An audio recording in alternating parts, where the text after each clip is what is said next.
Hi guys, so today's video is a quick version of my full water kefir video. Today I'm just going to be showing you how to make bubbly fermented water kefir at home. First you will need a large jar, sugar, organic cane sugar, and of course the most important thing you will need is your water kefir grains. Next, you will measure out your sugar. The amount of sugar should be equal to the amount of grains you have. So if you have a quarter cup of grains, you will use a quarter cup of sugar. If you have a cup of grains, like I do, you will use a cup of sugar. Now, you will add 4 cups of water for every quarter cup of sugar and quarter cup of grains. For the first half of the water that you mix with the sugar, use hot tap water, unfiltered, unchlorinated. If you live in town and your water has been treated, you want to buy some untreated water. The point of using hot water is to dissolve the sugar completely. Next, you will add the rest of your water, but you want it to be cold water. This will bring your hot water down to room temperature, which is the temperature you want when you add your grains. Now that your water is room temperature, you will add your grains to the water. Most of them will float to the bottom, although it may take a few minutes. Once they have completely saturated themselves with the sugar, they may begin to float. Next, cover your jar or container with a piece of cloth. A dish towel or napkin will do fine, and either tie it down or use a rubber band to hold the cloth in place. You don't want it airtight, you just want to keep dust and bugs out.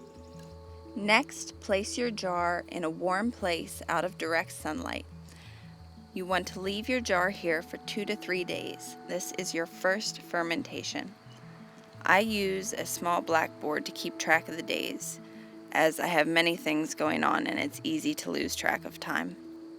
If you leave it too long, your grains will run out of sugar to eat, and they will become sluggish.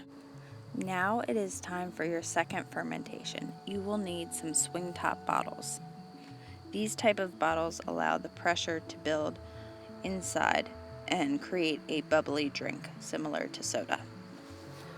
You will need to gather items to flavor your water kefir. You can use juice, syrups, fresh fruit, frozen fruit, dried fruit, or any kind of herbs, spices, or flowers that you would like.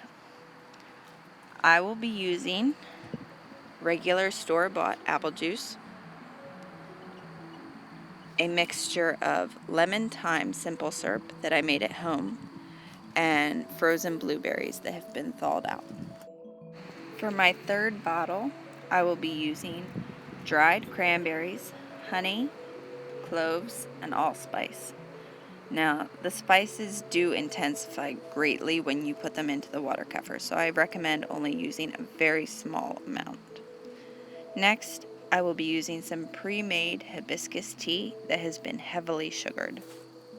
Now it is time to fill your swing top bottles with your flavorings. Add it in and set it aside. Use a funnel if you need to for things like juice, honey, or syrup. After you have filled your first bottle, set it aside. Continue the process until all your bottles have been filled. Next, you will need to gather a few supplies: a funnel, a fine mesh strainer. Nylon is preferred because it will not damage your water kefir grains, and a bowl to place your water kefir grains in after you have removed them from the liquid. Next, get your large jar of water kefir and remove the covering from the top. You should be able to see some particles floating. These have been completely saturated in the sugar water. Next, place your funnel and strainer on top of your first swing top bottle. Fill your bottle to just below where your swing top cap hangs. If you fill it any higher than this, you may have problems with pressure buildup. Also, you will tap out any water kefir grains that have gotten into your strainer and place them in the bowl. Cap off your first bottle and set aside. Fill all of your bottles until you have completely used up your water kefir. Now that your bottles have all been filled and capped, place them in a cabinet somewhere out of reach. You do not want these in a place where children can get to them and play with them. The pressure will build and you will have to burp them. I will show you how to do this in a moment. If something were to happen and you were to forget to burp them, the pressure would build enough potentially to cause the bottles to explode. This is why you want to place them in a cabinet as opposed to on a shelf. Some people also like to put them inside of a box, inside of their cabinet, to contain any messes that might happen if it were to explode.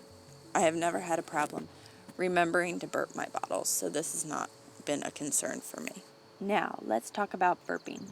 Burping is a very important step. Basically, every 6 to 12 hours during your second ferment, you want to pop the top open quickly to allow pressure to escape. Now, some bottles may have a higher sugar content and thus end up creating more bubbles, but you'll figure that out as you go. The second fermentation should take about 2 days. You can decide for yourself when it is as bubbly as you think you want it. Once it has reached that point, put it in the fridge and let it chill. Then, when you're ready, pull it out, get a glass, and enjoy. You may want to be cautious opening it the first time, as it may bubble or fizz quite a lot. I don't know if you can see in this picture, but it's quite bubbly. This is an apple that I fermented last week, and in my opinion, the apple is really, really good. A lot of people like ginger. I do appreciate the flavor of ginger, but my children think it's a bit too spicy, so I don't use it often. I hope you enjoy this. Let me know if you try it. Leave me a comment with any questions or tips or advice or experiences that you may have had. I hope you all have a good week, and I'll see you again next time. Bye.